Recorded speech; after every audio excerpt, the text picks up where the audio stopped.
अध्यक्ष डॉक्टर पंजाबराव उपाध्याय भाऊसाहेब देशमुख यांच्या पुण्यपावन स्मृतीस विनम्र अभिवादन करते।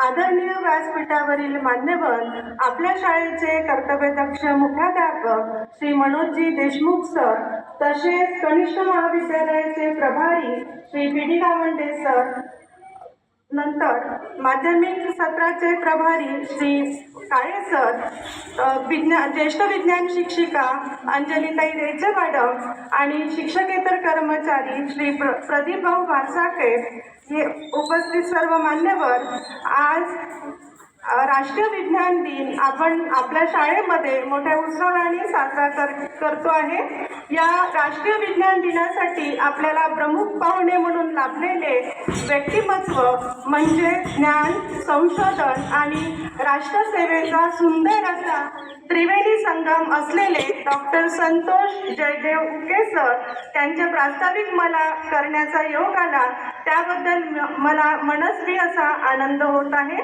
डॉक्टर उके सर हे भौतिकशास्त्र विषयाचे प्रख्यात संशोधक आणि प्रेरणादायी प्राध्यापक आहेत। त्यांनी MSc फिजिक्स इथे संत गाडगे बाबा येथून केलेले असून त्यांनी त्याच्यामध्ये गोल्ड मेडल आणि युनिव्हर्सिटीमधून पहिला क्रमांक प्राप्त केलेला आहे। आपली शैक्षणिक गुणवत्ता यामधूनच त्यांची दिसते आहे। त्यानंतर UGC net all India ranking त्यांचा 7वा क्रमांक नेटमध्ये आलेला होता आणि हे सगळं प्राप्त करणे म्हणजे आपल्यासाठी एक अभिमानास्पद अशी कामगिरी आहे। त्यानंतर त्यांनी संत गाडगे बाबा अमरावती युनिव्हर्सिटीमधूनच PhD प्राप्त केलेली आहे आणि त्यांचा PhDचा जो विषय होता तर तो super capacitor metal oxide nano composites या आधुनिक आणि समाजोपयोगी क्षेत्राशी संबंधित आहे। आजच्या काळात ऊर्जा साठवणूक आणि हरित ऊर्जेच्या दृष्टीने हे संशोधन अत्यंत महत्त्वपूर्ण आहे आणि सध्या ते JD पाटील सांगडुक्कर महाविद्यालयामध्ये सहयोगी प्राध्यापक म्हणून कार्यरत आहेत। जवळपास त्यांना टीचिंगचा म्हणजे अध्यापनाचा जवळपास 15 वर्षाचा अनुभव आणि रिसर्चचा म्हणजे संशोधनाचा जवळपास 8 वर्षापेक्षा जास्त असा अनुभव आहे। त्यानंतर IIT दिल्ली आणि IIFC बँगलोर येथे त्यांनी विशेष प्रशिक्षण सुद्धा प्राप्त केलेला आहे। हा सुद्धा त्यांच्या शैक्षणिक प्रवासामधला एक उल्लेखनीय असा टप्पा आहे। नंतर त्यांच्याबद्दल सांगायचं म्हणजे ते केवळ संशोधकच नाही तर उत्तम मार्गदर्शक सुद्धा आहे आणि जवळपास त्यांच्या अंतर्गत म्हणजे ते PhDचे गाईड असल्या कारणाने 2 विद्यार्थी PhD सुद्धा करत आहेत आणि जवळपास वेगवेगळ्या रिसर्च जर्नलमध्ये अगदी रेप्युटेड अशा जर्नल्समध्ये जवळपास त्यांचे 40च्या वर पब्लिकेशन आहेत आणि त्यांचे स्वतःचे सुद्धा 5 पुस्तके पब्लिश झालेले आहेत। म्हणजे ते फक्त संशोधक नाही तर ते एक उत्कृष्ट असे मार्गदर्शक सुद्धा आहेत आणि NCCचे असोसिएट ऑफिसर सुद्धा त्यांनी ते काम केलेलं आहे आणि रिपब्लिकन डेचं जे परेड होते तर त्या परेडमध्ये सुद्धा उत्कृष्ट असं विद्यार्थ्यांकडून त्यांनी परेडमध्ये सहभाग त्यांच्या अंतर्गत विद्यार्थ्यांनी घेतलेला आहे आणि विविध स्पर्धा परीक्षेमध्ये त्यांचे विद्यार्थी बऱ्याचशा क्षेत्रामध्ये कार्यरत आहेत। विद्यार्थ्यांमध्ये ॲनालिटिकल थिंकिंग आणि क्रिटिकल थिंकिंग आणि उच्च बौद्धिक क्षमतेचा विकास करण्याचा त्यांचा विशेष भर असतो आणि त्यांच्या कार्यातून आपल्याला परिश्रम, चिकाटी आणि सातत्य याचे जिवंत उदाहरण आपल्यासमोर उभे राहते। अशा या विज्ञान संशोधननिष्ठ आणि विद्यार्थ्यांना प्रेरणा देणाऱ्या व्यक्तिमत्वाचे विचार ऐकण्याची सुवर्ण संधी आज आपल्याला प्राप्त झालेली आहे आणि त्या संधीचा निश्चितच आपण फायदा करून घेणार आहोत आणि त्यांचं जीवनाचं एकच सूत्र आहे की काय यश प्राप्त करण्यासाठी मोठे स्वप्न पहा आणि कधीही आपल्या जीवनात हार मानू नका। कष्टाच्या मागे कष्टाचा जो मार्ग आहे तो निश्चितच कठीण असतो पण त्याचा शेवट जो आहे तो निश्चितच यशाने होतो। जिद्द, चिकाटी आणि आत्मविश्वास यशाची हीच खरी गुरुकिल्ली आहे। इतकं माझ्या प्रास्ताविकेत मी व्यक्त करते आणि माझ्या प्रास्ताविकाला विराम देते आणि पुनश्च एकदा सर्वांना राष्ट्रीय विज्ञान दिनाच्या शुभेच्छा देते। बाबासाहेब सांगोलकर. विद्यार्थी मित्रांनो, तुम्हाला माहिती असेल की दर्यापूरमध्ये आधी विज्ञान महाविद्यालय नव्हतं. जी डी पाटील सांगोलकर महाविद्यालय हे आपल्या तालुक्यातील एकमेव विज्ञान महाविद्यालय, ज्यांनी स्वप्न पाहिलं, ज्यांनी एक दृष्टिकोन ठेवला, अशा दादीजी म्हणजेच कोकिळाबाई गावंडे त्यांनी स्वप्न पाहिलं की आपल्या दर्यापूरमध्ये सुद्धा विज्ञानाचं महाविद्यालय असावं. जे आपल्या सामान्य घरातले गरिबातील विद्यार्थी आहेत त्यांना विज्ञानाचं शिक्षण घेता यावं. त्या विज्ञान विभागाचा आज अतिशय फायदा आपल्या दर्यापूर तालुक्याला होत आहे. विद्यार्थी मित्रांनो, तुम्ही इथं शिकत आहात. शिकत असताना तुम्ही उद्या जाऊन मोठे व्हाल. काही जणांकडे पैसे असतील तर ते काय करतील, अमरावती, नागपूर किंवा मुंबईला जातील. परंतु ज्यांच्याकडे अतिशय सामान्य विद्यार्थी आहेत की ज्यांची घरची परिस्थिती अतिशय हालाकीची आहे, ते कुठे जातील, तर ते दर्यापूरच्या जी डी पाटील महाविद्यालयामध्ये विज्ञान शिकतील. अशा इच्छा, अशा आकांक्षा आपल्या दर्यापूरमधील ज्या थोर व्यक्तींनी पाहिल्या, अशा थोर व्यक्तींचे अतिशय उपकार आपल्यावर आहेत. त्या उपकाराची परतफेड करण्याची संधी नक्कीच तुम्हाला भविष्यात प्राप्त होईल. अशा महाविद्यालयामधून मी येतो. या महाविद्यालयाचा मला खरोखर गर्व आहे. आमच्या आदरणीय बोंद्रे मॅडम, मला सांगायला आनंद वाटतो की मॅडमने मला शिकवलेलं आहे. आणि विद्यार्थी मित्रांनो, तुम्हाला सांगतो की आम्ही सुद्धा अतिशय सामान्य परिस्थितीतून तुमच्यापर्यंत आम्ही इथं आलेलो आहे. जर दर्यापूरचं जी डी पाटील महाविद्यालय नसतं तर कदाचित मी सुद्धा शिकू शकलो नसतो, हे मी जाहीरपणे सांगू शकतो. माझ्याकडे जो विषय आलेला आहे किंवा जो मी विषय तुम्हाला सांगणार आहे, मला तो विषय अतिशय पोटतिडकीनं तुम्हाला सांगावासा वाटतो की विज्ञानाचा किंवा शिक्षणाचा जो उद्देश आहे तो उद्देश आपण माझ्या या छोट्याशा भाषणातून समजून घेऊया.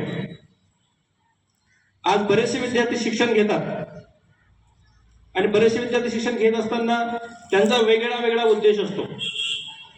कोणाचा उद्देश शिक्षणातून नोकरी मिळवणे असतो, तर कोणाचा उद्देश शिक्षणातून ज्ञान संपादन करणे असतो.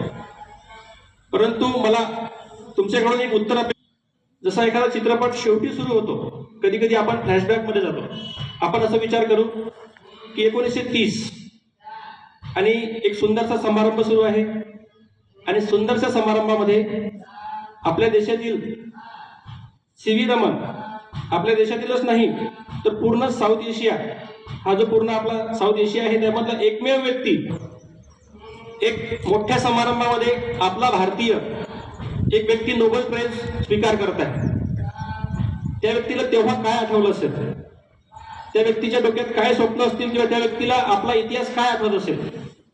त्या व्यक्तीला सर्वात प्रथम आठवले असेल तर आपली शाळा, आपलं महाविद्यालय आणि आपले शिक्षक, ज्यांनी त्यांना प्रेरणा दिली की बेटा तू आयुष्यात मोठा होशील, आयुष्यात शिक्षण घेशील आणि शिक्षण घेऊन एक दिवस तुला एक सुंदरसं प्राइज भेटेल.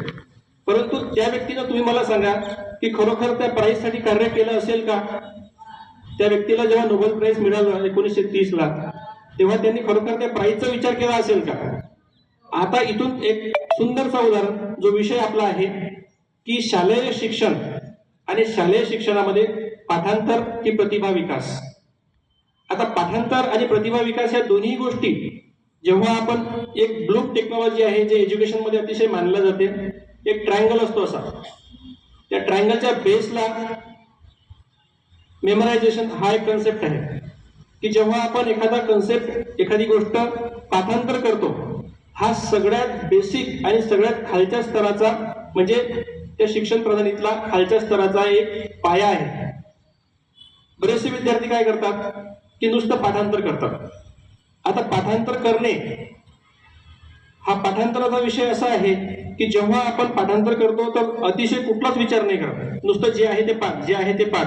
बऱ्याच लोकांनी एक तो चित्रपट पाहिला असेल 3 इडियट्स, त्याच्यामध्ये जो कोण असतो, तर तो जो विद्यार्थी असतो नुसतं पाठांतर करतो, पण त्याचं जेव्हा तुम्ही भाषण ऐकता तो कुठले शब्द वापरतो, कसं करून आपली फजिती करून घेतो. विद्यार्थी मित्रांनो, पाठांतर आपण एक बेसिक झाला. आता आपण महत्वाच्या मुद्द्यावर येऊया की शिक्षणाचा खरा उद्देश काय आणि खरा उद्देश कशा पद्धतीने फायदा देतो आणि त्याचा नोबेल प्राइजशी किंवा इतर प्राइजशी काय संबंध आहे. तर जेव्हा आपण अभ्यास करतो तर अभ्यास करण्याचा एकमेव आणि खरा उद्देश जो आहे, जो मला सांगायचा आहे, आता तुम्हाला बऱ्याच लोकांना उद्देश माहिती असतील, परंतु त्याचा खरा उद्देश आहे तुमच्या प्रतिभेचा विकास. आता प्रतिभेचा विकास म्हणजे काय आपण समजून घेऊया. एखादा मित्र आपल्याच बाजूचा शेजारचा मस्त पटांगणात खेळत असतो, बॉल खेळत असतो, आपटत असतो, उड्या मारत असतो, आणि आपण काय करत असतो, अभ्यास करत असतो. हे तुमच्याशी घडलं असेल कदाचित की आपला लहान भाऊ किंवा आपली लहान बहीण किंवा मोठा भाऊ मस्त एन्जॉय करतो, टीव्ही पाहतो, आणि तुमच्यातलाच एखादा विद्यार्थी पुस्तक घेऊन अभ्यास करतो. आता त्याच्या मनात ईर्ष्या निर्माण होत असेल की तो अभ्यास करत, मी अभ्यास करतो आणि तो एन्जॉय करतो, किंवा त्याला आई वडील म्हणत असतील कदाचित. विषय काय पहा, त्या अभ्यासात कधी कधी तुम्हाला प्रश्न पडत असेल, तुम्ही आईला म्हणत असाल की आई मी हे वाचत आहे, हे परीक्षेत येणारच नाही, इतकं कठीण प्रॉब्लेम तर आमच्या शाळेमध्ये कोणी विचारतच नाही, किंवा कदाचित शाळेमध्ये सोपे सोपे प्रश्न विचारले जातील, पण तुमचे आई वडील किंवा तुमचा एखादा शिक्षक म्हणेल की हे कठीण प्रॉब्लेम आहे, करा. तुम्हाला त्या शिक्षकाचा राग येईल. आता हा मुद्दा आपण जोडू की जेव्हा आपण गॅस पेटवतो तेव्हा तवा गरम होतो. तवा काय होतो, गरम होतो. तवा जसा जसा गरम होतो तसा तसा त्या तव्याला त्रास होत नसेल का? आता आपल्याशी त्याचं लिंकेज करू आपण. जेव्हा तो तवा गरम होतो तसंच आपण सुद्धा एखादा प्रॉब्लेम कठीण करतो किंवा कठीण प्रॉब्लेम सॉल्व्ह करतो तेव्हा आपल्या मेंदूला सुद्धा त्रास होतो.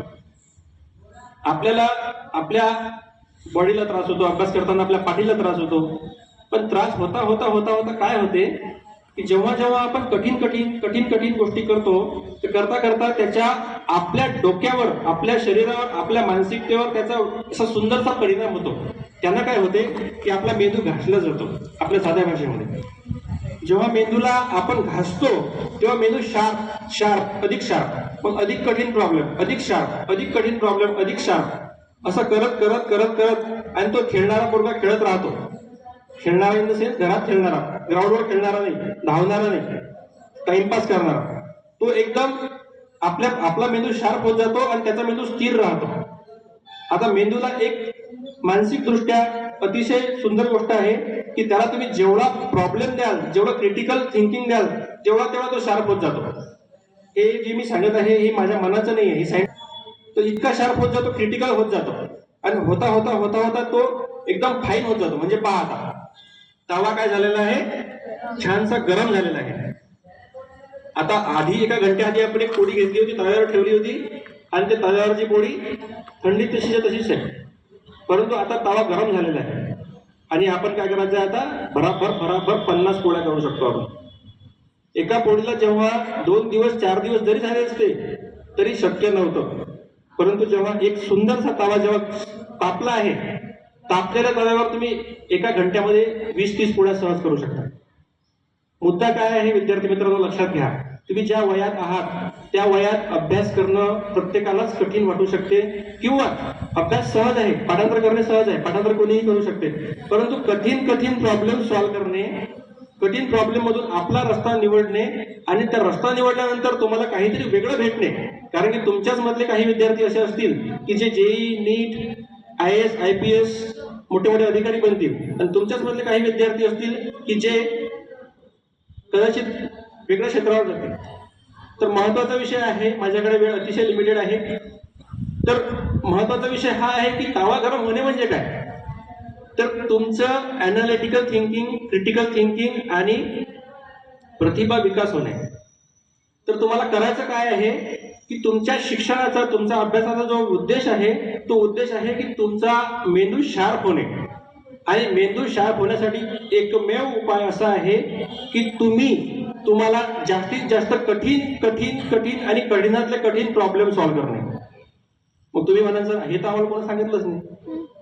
विद्यार्थी मित्रांनो, जो अतिशय कठीण परिस्थितीतून डेव्हलप होतो तोच जगावर राज्य करू शकतो. आता याचे अनेक उदाहरणं आहेत, सांगण्यासारख्या बऱ्याच गोष्टी आहेत, परंतु तुमच्यासाठी एक छोटीशी गोष्ट सांगतो. एक छोटासा भिंगोटा असतो, तुम्हाला माहिती आहे. भिंगोटा बरोबर पाहिला, हात वर करा. भिंगोटा ज्यांनी नाही पाहिला ते अमेरिकेत राहणारे पोरं आहेत. भिंगोटा काळ्या कलरचा भिंगोटा असतो. अमेरिकेचे किती विद्यार्थी, आता हात वर करा. सारे इंडियन्स आपण, आणि साऱ्यांना खूप चांगला चान्स आहे नोबेल प्राइज प्राप्त करण्याचा. एक सुंदरसा भिंगोटा असतो, त्याला छोटेसे पंख असतात. आता त्याचे पंख आणि त्याचं शरीर कोण पाहिलेलं आहे. पंखाची साईज कशी असते, एकदम पातळ असते, आणि भिंगोटा जाडा असतो. विज्ञान या गोष्टीला जे डायनामिक्स आहे, जे मेकॅनिक्स आहे, ते ऍक्सेप्ट करत नाही की भिंगवण्याची एवढी साईज असते आणि त्याचे पंख इतके पातळ असतात की त्याचं शरीर उचलूच शकत नाही. विज्ञानाचे सगळे रूल तिथे फेल पडतात, परंतु तरी तो उडतो. त्याचं एकमेव कारण आहे, त्याचं एकमेव असं कारण आहे की त्याला हे माहीतच नसते की माझे पंख पातळ आहेत म्हणून. तर दोन गोष्टी मला सांगायच्या आहेत. एक तर प्रतिभा विकास, तुमच्या बुद्धीचा शार्पनेस वाढवा, आणि शार्पनेस फक्त कठीण गोष्टी, कठीण प्रॉब्लेम्स करूनच होऊ शकतो. आणि दुसरा, तुमच्या सगळ्या परिस्थिती विसरा आणि स्वतःला उचला. जोपर्यंत तुम्ही आजूबाजूच्या परिस्थिती विसरणार नाही तोपर्यंत तुम्ही स्वतःला लिफ्ट करू शकणार नाही. आणि या सर्व गोष्टीचा विचार त्या नोबेल प्राइजच्या लेक्चरशी तेव्हा त्यांना आला असेल, कारण की भारतामधल्या सगळ्या परिस्थिती, भारताचं विज्ञान एकदम बेसिक लेवलला तेव्हा होतं. 1928च्या आधीची गोष्ट आहे. तेव्हा सुंदर लॅबोरेटरीज नव्हत्या, असे सुंदर शाळा परिसर नव्हते. त्या काळात त्यांनी अशा परिस्थितीत अभ्यास केला की तेव्हा त्यांना हे सगळं विसरावं लागलं की आपले पंख लहान आहेत, आपल्या पंखांमध्ये बळ नाहीये, तरी पण आपल्याला लिफ्ट व्हायचं आहे, आपल्याला उंच व्हायचं आहे, उडायचं आहे आणि आपल्या देशाचं नाव मोठं करायचं आहे. म्हणजे परिस्थितीचा विषय संपला. आणि त्यानंतरचं मोठं स्वप्न त्यांनी पाहिलं. त्यांना ही गोष्ट समजली की मला काहीतरी वेगळं केल्याशिवाय, काहीतरी ज्ञान संपादन करून नवीन काहीतरी संशोधन केल्याशिवाय मला जगात माझ्या देशाचं नाव मोठं करता येणार नाही. हा त्यांनी विचार तेव्हा केला. आणि हाच विचार विद्यार्थी मित्रांनो तुम्हाला, आम्हाला सर्वांना करायचा आहे. आपण हा जेव्हा विचार करू तेव्हा आपल्या कुटुंबाचा विचार होईल, आपल्या परिसराचा विचार होईल, आपल्या शाळेचा विचार होईल आणि आपल्या देशाचा विचार होईल. तर ह्या गोष्टीतून तुमच्याकडे खूप मोठी संधी आहे की तुमच्या परिवाराचा, तुमच्या गावाचा, तुमच्या शहराचा, तुमच्या शाळेचा आणि तुमच्या देशाचा नाव एक अलौकिक प्राप्त करणे. तर विद्यार्थी मित्रांनो, आणि आजच्या कार्यक्रमाचे अध्यक्ष माननीय देशमुख सरांनी मला इथं बोलावलं. शब्द आहेत, माझे जे विचार आहेत ते ऐकून घेतले, त्याबद्दल मी तुमचे सर्वांचे, माननीय सरांचे सुद्धा आभार मानतो आणि माझे 2 शब्द संपवतो. धन्यवाद.